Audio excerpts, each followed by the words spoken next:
In provincia si fermano i contagi, il 30 aprile l'isola raggiungerà quota zero, arriva l'app Sicilia Sicura, le scuse originali dei cittadini per giustificare gli spostamenti. Lo Stato con la mano destra chiude i porti e con la sinistra cerca alloggi per i migranti e una nave per farli traghettare da Lampedusa alla Sicilia.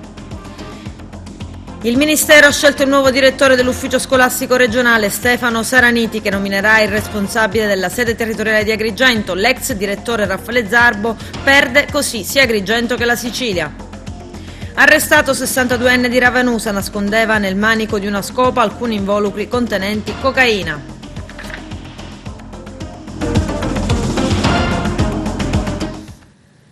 Bentrovati gentili telespettatori al nostro appuntamento con l'informazione. I dati dei contagi in provincia di Agrigento restano ancora bloccati, non c'è nessun nuovo positivo. In attesa che il governo nazionale decida e indichi il da farsi sull'app di monitoraggio denominata Immuni, la Regione Sicilia ne ha scelta e messa a punto un'altra chiamata Sicilia Sicura. Il nostro direttore Arturo Cantella. Continuano a non registrarsi casi di Covid-19 nella nostra provincia, fermi sempre a 112. I tamponi effettuati sono saliti a 3.131. I soggetti guariti sono arrivati a quota 42 con un aumento di 10 unità. Quelli in quarantena scendono da 55 a 45. Costanti quelli ricoverati negli ospedali della Sicilia, 11 persone. Quelle decedute sono ferme a 10 unità.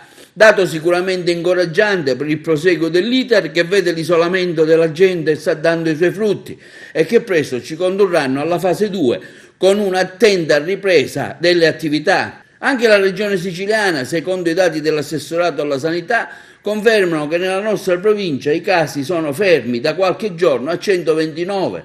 La provincia di Catania scende a 626, 7 in meno. Un caso in meno anche a Ragusa, che va a 57, aumenta Messina con 8 unità in più portandosi a 404, sale anche Enna 326 con 6 casi in aumento, sale anche Enna a 323, 6 casi in aumento, Palermo 2 in più e va a 348, 1 in più va anche a Siracusa attestandosi a 98, si mantengono stabili a 112 sia la provincia di Trapani che quella di Caltanissetta con 113.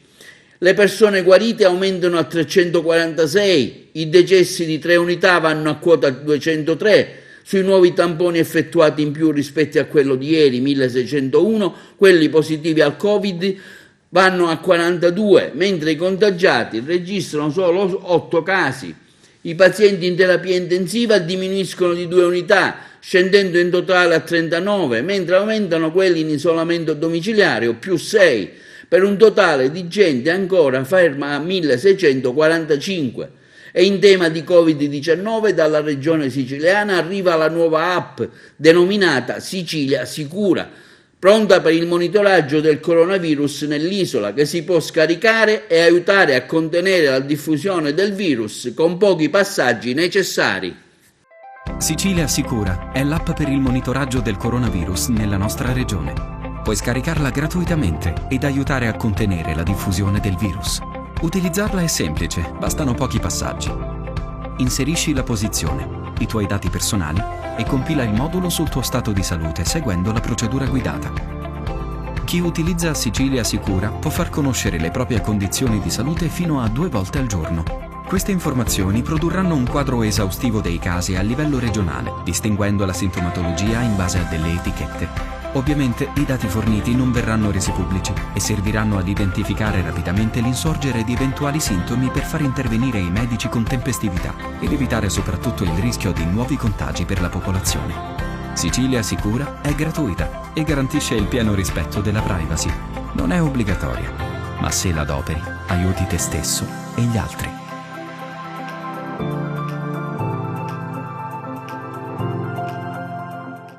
La previsione dell'Osservatorio sulla Salute, la Sicilia è la quarta regione a uscire dall'epidemia. Dopo l'Umbria, la Basilicata e la Sardegna, il 30 aprile l'isola raggiungerà quota zero contagi, ma gli esperti avvertono che le proiezioni tengono conto dei provvedimenti del lockdown. Lello Casesa.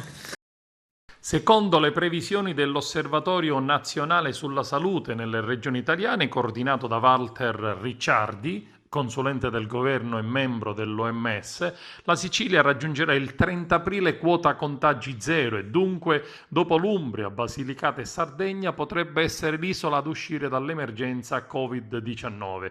I giorni indicativi potrebbero essere tra la terza settimana di aprile e la prima settimana di maggio, con l'assenza di nuovi contagi. L'osservatorio ha effettuato un'analisi con l'obiettivo di arrivare all'azzeramento di nuovi contagi ed è basato sui dati messi a disposizione dalla Protezione Civile dal 24 di febbraio ad oggi. Secondo la tabella elaborata, in Sicilia il 17 aprile si contano 2.625 contagiati e 190 decessi, mentre l'azzeramento dei contagi è previsto a partire dal 30 aprile, a differenza delle regioni del centro-nord, dove il contagio è iniziato prima e l'azzeramento avverrà non prima del 28 giugno. Gli esperti avvertono che le proiezioni tengono conto dei provvedimenti di lockdown, cioè di chiusura totale o parziale. Eventuali misure di allentamento con riaperture delle attività e della circolazione di persone renderebbero le proiezioni non più verosimili. Si sottolinea inoltre che la precisione delle proiezioni è legata alla rilevazione dei nuovi contagi. È risaputo infatti che questi possono essere sottostimati a causa dei contagiati asintomatici. Le proiezioni effettuate evidenziano inoltre che l'epidemia si sta riducendo con estrema lentezza, pertanto il passaggio alla fase 2 dovrebbe avvenire, dicono gli esperti, in maniera graduale e con tempi diversi da regione a regione. Una eccessiva anticipazione delle misure di contenimento decise potrebbe probabilmente ricondurci pesantemente indietro, vanificando soprattutto gli sforzi ed i sacrifici sinora effettuati. Incoerenza istituzionale su immigrati ed accoglienza. C'è il servizio.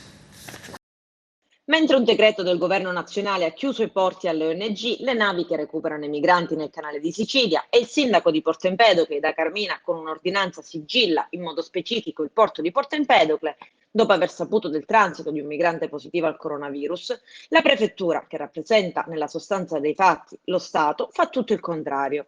Anche se le ONG non vanno a prendere i migranti, i barchini arrivano autonomamente. Il sindaco di Porto Empedocle, su richiesta della prefettura, autorizza l'arrivo di un gruppo di migranti che vengono collocati a Siculiana. Ma non si tratta di un caso isolato, questo perché lo Stato con la mano destra chiude i porti, con la sinistra dice alla prefettura, accade oggi, di emanare 2 avvisi esplorativi urgenti. Uno che serve a trovare strutture ricettive idonee per il servizio di accoglienza dei migranti che dovranno restare in isolamento sanitario e in quarantena, e l'altro per la ricerca di un vettore marittimo deputato al trasferimento dei migranti che arrivano sull'isola di Lampedusa e che devono essere trasferiti in Sicilia.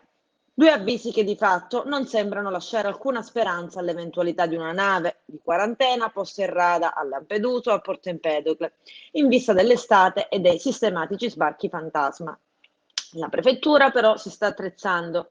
Gli operatori economici interessati potranno presentare la propria manifestazione di interesse e l'offerta economica deve essere presentata entro le ore 9 del 24 aprile, hanno scritto dalla Prefettura di Agrigento per entrambi gli avvisi esplorativi. Ma il tema di accoglienza in tempi di Covid continua a sollevare preoccupazioni e polemiche. Se i primi a protestare erano stati i lampedusani e gli abitanti di Siculiana, chissà chi li seguirà adesso.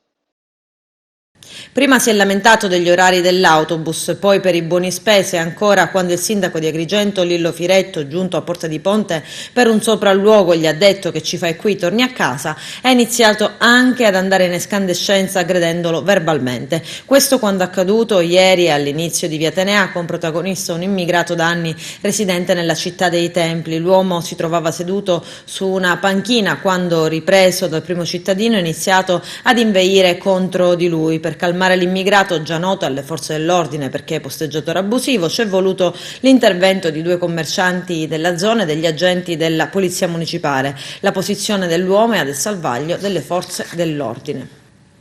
Controlli ai contagi, continuano le forze dell'ordine a monitorare gli spostamenti dei cittadini e quelle che ascoltano sono delle scuse, a volte particolari. Lello Casesa. Prosegue la quarantena dopo la Pasqua ed anche i controlli delle forze dell'ordine nel vasto territorio della provincia agrigentina. Il loro compito è far rispettare divieti decisi dal governo. Il servizio si svolge con grande rispetto, equilibrio e molta comprensione alle dichiarazioni spesso improvvide di alcuni. Abito a Fontanelle ma sono residente a San Leone. Risiedo ad Agrigento ma compro sempre la carne in quel posto, oppure cercavo l'offerta in quel supermercato. Con qualche piccola eccezione gli agrigentini rispettano le prescrizioni con i dovuti accorgimenti. Si va in giro con mascherina e in alcuni casi con guanti per evitare il diffondersi del virus. La nuova ordinanza Musumeci prevede la corsetta nei pressi della propria abitazione ed altre piccole modifiche migliorative che ci preparano alla normalità. Da domenica 19 aprile si può correre e passeggiare nei pressi della propria abitazione. La norma non è chiara e crea da parte di ognuno una interpretazione personale, ritenendo vicino casa l'idea di spostarsi negli spazi più adatti all'attività fisica. Altra novità è la consegna a domicilio dei prodotti alimentari anche nei giorni festivi. Ed ancora sarà possibile occuparsi del proprio orto, della manutenzione di parchi e giardini, ed in particolare sarà possibile avviare l'allestimento dei lidi balneari. Ciò ci induce naturalmente a pensare ad una imminente partenza dell'attività balneare. Ciò nonostante la città è avvolta ancora nel suo silenzio deprimente da quasi 40 lunghi giorni. In giro purtroppo un po' di gente in più che circola, passeggia velocemente, e poi moltissime pattuglie che presidiano il territorio. A loro va il nostro immenso grazie per il lavoro insieme a medici, infermieri, farmacisti e volontari. I dati fortunatamente, almeno qui, dimostrano un costante ma contenutissimo aumento dei contagi. Speriamo quanto prima che tutto questo finisca e si ritorni alla normalità. Agrigento, come il resto del paese, deve ripartire. L'ex presidente della regione Totò Cuffaro in un'intervista parla dell'eredità lasciata dal coronavirus. Sentiamo.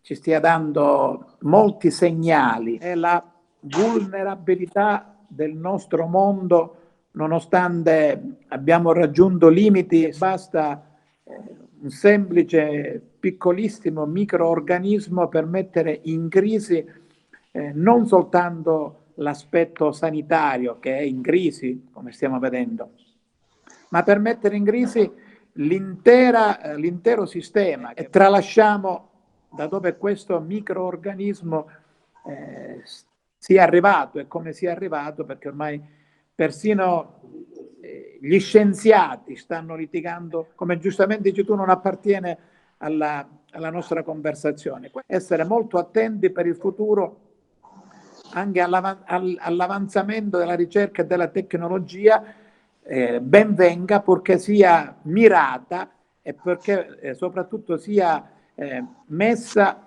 a disposizione di quello che è il bene dell'umanità. Abbiamo sperimentato, partiamo dall'Italia, sta funzionando, di quanto sia importante, sia stato importante o ancora in questo contesto la comunità familiare, e abbiamo soprattutto riscoperto quanto siano importanti le piccole semplici cose che avevamo dimenticate. Questo lo dico anche da un'esperienza personale, che è quella mia, che ho vissuto nei miei lunghi anni di carcerazione. Sedersi a casa con la propria moglie, i propri figli e i propri genitori, poter dormire nel proprio letto. E questa è la microcomunità, la famiglia, la cellula. Poi ne abbiamo scoperto un'altra ancora più importante, l'orgoglio di sentirsi italiani, ed è cresciuto il nostro amore per il nostro paese, per la nostra patria. Io credo che l'Europa non stia funzionando così come debba funzionare. Credo che stia prevalendo l'egoismo di sentirsi parte di una comunità, piuttosto che l'orgoglio di sentirsi dentro una comunità non migliore degli altri, ma come gli altri. Noi abbiamo costruito prima il mercato comune europeo, poi abbiamo costruito l'Unione Europea, adesso dobbiamo avere la forza di costruire la comunità Europa. Il Financial Times, il prestigioso quotidiano inglese, titolava che si profilerebbe all'orizzonte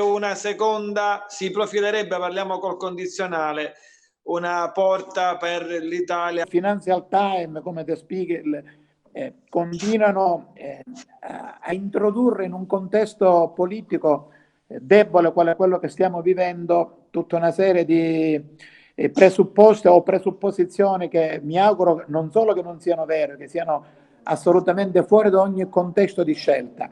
Però se questi lo fanno è perché purtroppo dentro il nostro paese ci sono alcune tendenze che spingono a criminalizzare l'Europa, a far partire dei messaggi di un'Europa inutile e spesso a volte dannosa. Un paese come il nostro, fuori da un contesto europeo, non avrebbe che da perderci. Non possiamo immaginare che il lavoro di tanti anni di prestigiosissimi esponenti della politica nazionale ed internazionale possa essere bonificata da una classe dirigente che poco ha a che fare con l'interesse complessivo dell'Italia dentro il contesto europeo, ma guarda più a un interesse elettorale. L'uomo tende sempre all'indomani a dimenticare. Non si può avere capacità di costruire futuro se non si tenga presente la storia, la propria storia e quella che è successo nel passato. Non possiamo pensare che nulla sia accaduto. Se avremo vinto la nostra sfida e avremo vinto soprattutto la nostra battaglia quando a mio figlio e a tuo figlio e ai loro figli si chiederà di che paese sei, e questi senza alcuna esitazione risponderanno: siamo europei. Grazie a te Riccardo, auguri, buon lavoro, ciao. Dal 25 aprile stop al coprifuoco a Messina, che si adegua alle norme nazionali. I dettagli nel servizio. Dal 25 di aprile non ci saranno più restrizioni volute dal sindaco De Luca. Dal 25 di aprile siamo allineati ai DPCM, quindi alle disposizioni nazionali e disposizioni regionali. Dal prossimo 25 aprile, l'anniversario della liberazione d'Italia, i messinesi potranno liberarsi del coprifuoco deciso dal sindaco De Luca per fronteggiare l'emergenza coronavirus. Lo ha annunciato lo stesso primo cittadino durante l'appuntamento quotidiano per fare il punto sulla pandemia. Con una nuova ordinanza De Luca si uniformerà alle restrizioni disposte a livello nazionale e a livello regionale. Ma per fare un esempio chiaro, se la pasticceria come attività è chiusa perché lo ha stabilito il governo nazionale, io non posso aprire la pasticceria con un'ordinanza. Questo per chiarirci una volta per tutte, e in modo tale anche qui chi vuole fare speculazione e sciacallaggio lo faccia fino a se stesso, ma dica ai miei amici pasticceri: io non posso fare nulla. Il sindaco di Messina, in vista della bella stagione e della possibilità data dal governo regionale di avviare i lavori per adeguare le strutture balneari, chiede che vengano forniti dati precisi su modalità e tempi di riapertura del settore. E allora noi ora solleciteremo il Presidente della Regione, con un'apposita nota, lo faremo subito, lo pretendo come sindaco di Messina, lo pretendo, questo sì, pretendo che il mio territorio, che ha 50 km di coste, deve sapere quando inizia l'attività balneare e deve sapere anche a quale condizioni, questo è l'altro elemento, l'attività balneare si potrà svolgere. Questo è fondamentale, dirlo ai siciliani. E soprattutto è importante, questo abbiamo fatto un emendamento, che chi decide di non aprire quest'anno deve essere esentato dal canone. Queste sono le risposte chiare al territorio, e non deve perdere il diritto, non deve decadere dalla propria concessione, perché è logico che per molti potrebbe diventare antieconomico quest'anno aprire, però mettiamo gli imprenditori in condizione di stabilirlo e di sceglierlo. Noi non ci dobbiamo sostituire nel nostro ruolo agli imprenditori. Ad oggi non si sa neanche quando aprirà la stagione balneare. Questo, vedete, non rientra nella dialettica politica, questo rientra nella disamina degli atti amministrativi. Se poi qualcuno ritiene che io debba stare zitto anche di fronte a queste cose e quindi consentire a chiunque di non trasgredire le leggi, ma soprattutto poi iniziare un percorso, intanto in violazione di legge, ma non è solo quello il problema. Qua la questione che io ho posto e che riguarda ormai una precondizione per aprire tutto il sistema è che qualcuno deve prendersi la responsabilità di dire a tutto il sistema, a tutti gli italiani, quali sono le precondizioni per poter riprendere certe attività. Nel caso specifico dei lidi, qui ve lo voglio sottolineare, secondo me perché nessuno si è preso la responsabilità di scrivere qualche cosa. Eppure qua tra 10 giorni dovrebbe iniziare l'attività balneare, perché nessuno ci vuole mettere la faccia su quella che pare essere una conseguenza della cosiddetta, anche questo termine che ha fatto irritare tante persone, libertà vigilata. Ma chiamatela libertà condizionata, chiamatela come volete, ma mettiamoci tutti in testa che, per come dicono gli scienziati, lo dice l'Istituto Superiore di Sanità, noi per un anno ci dobbiamo mettere il cuore in pace, che dobbiamo convivere con una situazione purtroppo che ci limita. La pagina Facebook dell'associazione Panica Musica lancia un invito alla condivisione, uno spazio comune in cui postare i propri contributi personali. Uno di questi è quello della collega Margherita Trupiano. Vediamo.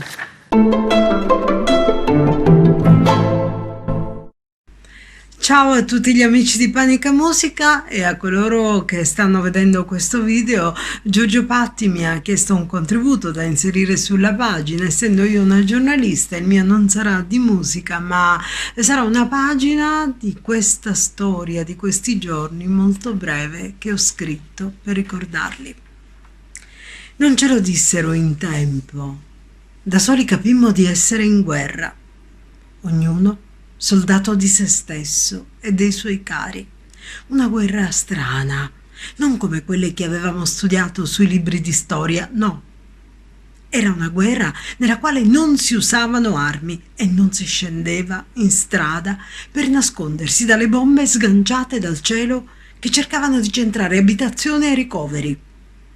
Non si poteva fuggire, chissà in un paese dove la guerra non c'era. Il mondo intero era in guerra, in ogni angolo. Era una battaglia strana, per certi versi anche innovativa. Si combatteva stando a casa. I rifugi antiaerei erano le pareti domestiche. Dovevamo stare distanti e non darci la mano e neanche un abbraccio. L'altro, chiunque fosse, di qualsiasi nazionalità, colore, ceto sociale, professione, posizione politica, l'altro era il nemico. Poteva inconsapevolmente offrire nel suo respiro, nelle parole, tra le mani, asilo al killer spietato che metteva vittime ogni giorno. Un'ecatombe di numeri che nascondevano anime deboli, fragili, tanti di essi ritirati a riposarsi dopo una vita di pensieri, di calli nelle mani, di figli e nipoti cresciuti, sacrifici per riversare sulla famiglia quel minimo benessere che consentisse loro di vivere in serenità. Se ne andavano per primi, nel silenzio della paura della morte, senza poter vedere per l'ultima volta coloro ai quali avevano donato l'impegno e l'amore di tutta una vita, senza il conforto di preghiere. Medici, infermieri, anche loro, come birilli dopo uno strike, cadevano. E poi cenere. Vede la Pasqua e le chiese vuote e i riti celebrati in TV da quel puntino bianco smarrito in una piazza San Pietro surreale, così come surreali erano le messe solitarie e i simulacri che si ergevano su spazi deserti.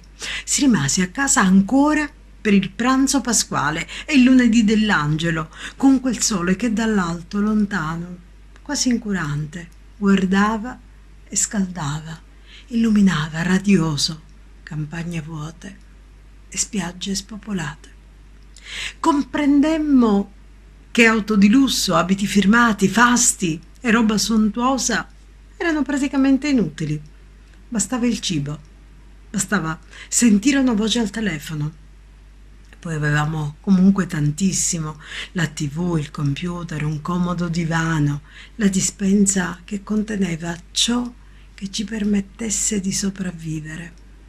Comprendemmo altresì i tanti che tutto ciò non lo possedevano. Divenimmo di colpo solidali, lanciammo strali ai nostri governanti, invocammo a forte voce l'aiuto di Dio, quel Dio che avevamo messo da parte, presi come eravamo, da impegni frenetici, orari, appuntamenti, carriere, sgambetti fatti e ricevuti. Riflettemmo moltissimo sul valore del quotidiano, perché quella guerra del 2020 si combatteva così, perché quella guerra del 2020 ci insegnò tutto questo. Adesso c'è la pubblicità, a tra poco vi aspetto. Direzione dell'ufficio scolastico regionale Zarbo, ufficialmente tagliato fuori. L'ex provveditore di Agrigento era stato designato a ricoprire il prestigioso incarico lo scorso agosto. La sua nomina è però rimasta imbrigliata fra rimpalli con la Corte dei Conti e con l'avvicendamento di 3 ministri. C'è il servizio di Carmelo Lentini. È Stefano Surraniti il nuovo dirigente dell'ufficio scolastico regionale e sostituisce Raffaele Zarbo, ex provveditore di Agrigento, che a sua volta era stato nominato direttore dell'ufficio scolastico regionale lo scorso 9 agosto. Come si ricorderà, proprio quest'ultimo ebbe degli incidenti di percorso dal punto di vista burocratico. Il contratto di nomina, infatti, inviato alla Corte dei Conti, venne dapprima respinto per una serie di documenti non allegati oppure da integrare. In seguito il Ministero dell'Istruzione, successivamente, ha ritirato tutti i provvedimenti di conferimento di incarichi dirigenziali ed ha avviato una nuova procedura di interpello. Proprio a metà dello scorso mese di febbraio, Zarbo inviò una diffida e mise in mora proprio il Ministero. Ritornando invece al dottor Stefano Surraniti, è stato direttore dell'ufficio scolastico di Torino. Ha 41 anni, laureato in economia e commercio all'Università di Catania ed in passato è stato provveditore a Cuneo. Nato in Germania da genitori troinesi, si è diplomato ragioniere a Troina nell'Istituto Ettore Majorana, conseguendo la laurea in economia e commercio nel 2003 all'Università di Catania. A Surraniti, che dunque succede a Maria Luise Altomonte, andata in pensione il 30 aprile dello scorso anno, spetterà il compito di nominare i dirigenti reggenti degli uffici scolastici territoriali di Trapani, Caltanissetta Enna, Siracusa ed Agrigento, ed anche di Messina e Ragusa, le cui reggenze sono scadute lo scorso 26 gennaio. Prima ancora è stato dal 2004 al 2010 funzionario dell'Agenzia delle Entrate a Catania. Stefano Surraniti è il più giovane direttore regionale che arriva in Sicilia degli ultimi anni. Domani l'anniversario della morte di Stefano Pompeo, l'11enne favarese ucciso per errore durante un agguato mafioso. Il fatto avvenne la sera del 22 aprile 1999. Il nostro direttore Arturo Cantella. 21° anniversario della morte del giovane di Favara Stefano Pompeo, una vita spezzata a soli 11 anni, vittima della mafia e della barbarie umana. La tragedia si consuma la sera di mercoledì 22 aprile, quando il giovane Pompeo decide di accompagnare il padre impegnato nel settore della macellazione di un maiale da cucinare e consumarsi presso la campagna di Carmelo Cosumano. Alle 20:40 Stefano decide di salire sul fuoristrada del Cosumano, guidato da Vincenzo 40, per andare a comprare il pane, perché voleva assolutamente fare un giro sull'auto che a lui piaceva molto. Poco dopo la macchina viene colpita da 3 colpi di fucile e un proiettile colpisce il piccolo Stefano alla testa, il quale arriverà già morto in ospedale. I killer hanno sbagliato il bersaglio credendo che nell'auto ci fosse Carmelo Cosumano, invece hanno spento la vita di Pompeo. Un delitto cui ancora poco si conoscono i mandanti, con tante zone scure, ma la scorsa estate ha avuto un nuovo input da parte della DIA di Palermo. Il procuratore Alessia Sinatra ha scritto nel registro degli indagati 3 persone. La svolta dell'indagine è stata impressa dalle dichiarazioni del pentito Maurizio Di Gatti, che già qualche anno prima aveva indicato i nomi dei presunti autori e moventi. Gli indagati sono infatti le stesse da lui già indicate, Vincenzo Quarante e i fratelli Pasquale e Gaspare Alba. Le indagini sono state affidate alla squadra mobile di Agrigento guidata dal vicequestore Giovanni Minardi. Nell'aprile del 2019 il giornalista Gero Tedesco, con un lavoro certosino di ricostruzione e con alcune testimonianze come quella del giornalista Franco Castaldo, dell'avvocato Scozzari, del magistrato Vella e l'insegnante del piccolo Stefano Carmela Di Cario, alla presenza dei genitori e per l'occasione anche del cardinale Montenegro, presentò alla stampa un docufilm dedicato al piccolo Pompeo che tanta eco e commozione ha suscitato sia tra i presenti che nell'opinione pubblica. È una storia tragica perché Stefano si è trovato al posto sbagliato al momento sbagliato, perché per una serie di coincidenze il comando mafioso che voleva colpire un presunto boss di Favara colpì invece il piccolo Stefano che si trovava su un'auto in maniera del tutto casuale. E questa è una storia che ci ha colpito anche perché a distanza di così tanti anni se ne parla e se ne è parlato pochissimo, pur avendo coinvolto nella sua tragicità un bambino. Il nostro obiettivo è appunto quello di far riparlare di questa vicenda, cercare di far riaprire il caso e cercare, se è possibile, di scuotere le coscienze, perché sicuramente, anzi certamente, qualcuno sa chi è stato, qualcuno sa di questo agguato e ancora non ha voluto o non ha potuto parlare. Un manico di scopa imbottito di cocaina alla scoperta dei carabinieri di Ravanusa. Il servizio. Arrestato a Ravanusa un pregiudicato dai carabinieri della locale tenenza. I carabinieri di Ravanusa, un piccolo centro vicino Licata, tutto potevano immaginare durante quella perquisizione tranne che imbattersi in una scopa dai poteri speciali, quasi magici. Quella scopa non era in grado di far volare le befane, ma di far volare con la fantasia certamente. Questi fatti, nel corso di uno dei numerosi servizi svolti per contrastare la diffusione del coronavirus per le strade dei paesi dell'Agrigentino, i carabinieri della stazione di Ravanusa hanno notato un certo viavai da un appartamento del paese. Hanno così deciso di rompere gli indugi per vederci chiaro e l'unico modo è stato quello di fare irruzione nell'abitazione di un 62enne di Ravanusa per effettuare un'approfondita perquisizione. Dopo aver cercato in ogni angolo della casa, un dettaglio ha insospettito i militari dell'Arma. Il pavimento era alquanto pulito, la scopa invece, stipata vicino al frigorifero della cucina, risultava troppo poco usata. Incuriositi così da questo piccolo dettaglio, i militari dell'Arma hanno preso l'arnese e si sono accorti che pesava un po' più del solito. Una volta tolto il tappo all'estremità superiore del manico, i carabinieri l'hanno scosso l'impugnatura sentendo che da dentro qualcosa scivolava via. Con grande sorpresa i militari hanno così visto uscire fuori un salsicciotto di carta stagnola, ma non si trattava di un motorino per far volare la scopa, bensì di una confezione in cui erano nascoste 29 dosi di cocaina.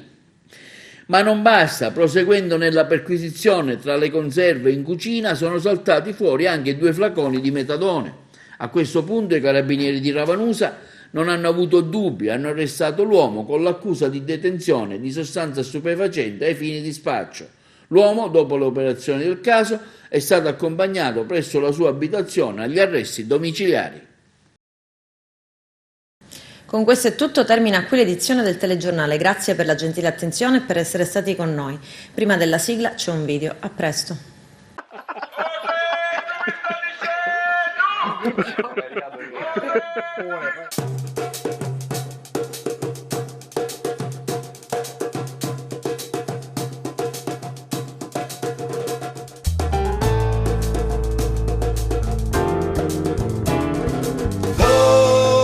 Serenata lacrimosa, oh, sui gradini della chiesa, oh, ma chi me sente? Il vescovo c'ha il microfono, io niente, e lui vorrebbe una cosa solamente, e se seccassero tutte le donne, che a far l'amore fosse un incidente, che all'alberi cascassero le fronde, e a sentirlo pure Dio ci si confonde. Oh mamma, come si fa? Ci dicono di vivere da morti per poi resuscitare. Oh mamma, come si fa? Ci dicono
stiamo a casa.